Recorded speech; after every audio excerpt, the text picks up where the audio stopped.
our story today is about the Sing Out Loud showcase. Some of the numbers did come back. So I want to read through this because it's always an amazing event. I love this event. And Sing Out Loud, very proud of those guys over there and what they were able to pull off. Sing Out Loud draws 25,000 fans over 2-day showcase. Music, once again, proved to be a major draw for visitors in St. Augustine with the Sing Out Loud Festival, September 20th and 21st.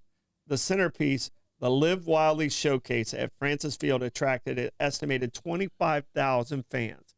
Organizers with the SJC Cultural Events said attendees came from all 50 states and beyond. 14 performances filled 2-day festival, headlined by Hozier, Biba Doobie, Vance Joy, and the Teskey Brothers.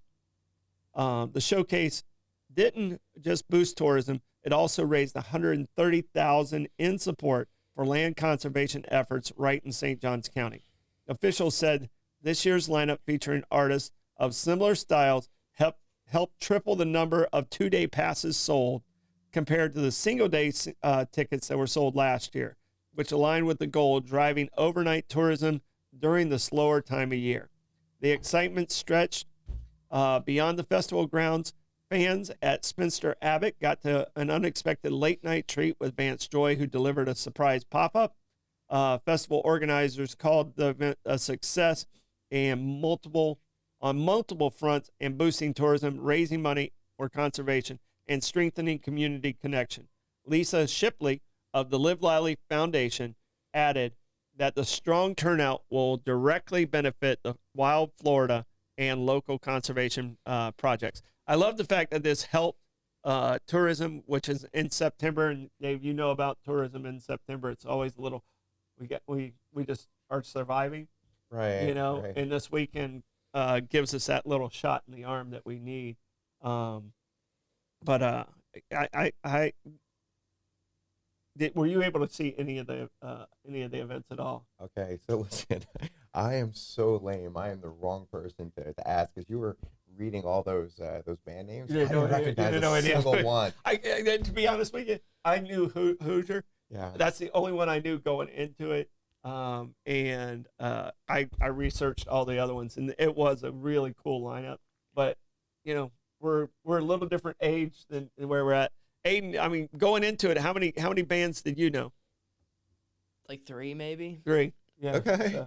Well, I had some friends from out of town attend the event, and they just said it was absolutely amazing. They travel and they do these festivals all over the country. They said this is one of their their favorites. The amphitheater. I'm so proud of what those guys are doing out there. I mean, that's a class act. That's a very, very well run event. Good for them. Yeah. Yeah, and most people know my friendship with Gabe, and it goes back years and years, and we've talked about it on the show. But to pull off this is not an easy task. No. I mean, it is. It basically, you're building a little city and you're tearing it down, in a matter of 3 weeks. Yeah. And it was very, very impressive what they were able to pull off. And the weather was scary on Sunday, but it always happened to hit like in between the acts. There was some of them that played a little bit in the rain, but there was never any lightning.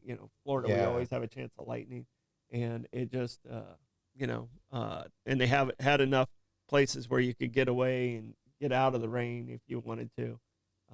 So it was really well done. So congratulations. 25,000 people and how well that event was managed. I'm very impressed by that. Yeah. Could you see an uptick on your side with the trolleys that weekend? Well, look, so a festival like this typically isn't great for our business. Yeah. But everything doesn't have to be for everyone. Yeah, right? Yeah, good point. I think that's one of the secret sauce why St. Augustine is so successful. There's such a diverse array of things to do here. It really does attract many different facets of visitors, which is why St. Augustine is doing so well.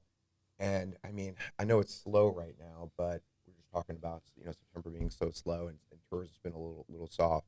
But I can tell you, some of our other cities around the country are reporting it's much worse. They're having a tougher time than we Yeah, are. yeah. So the fact that it's history, it's great culinary experiences. It's eco tourism. It's the beach. It's festivals like this. It's all this stuff makes for a very interesting destination. And I know the hotels did really well, and I suspect some restaurants did really well also. Yeah, no, our hotels did do very well.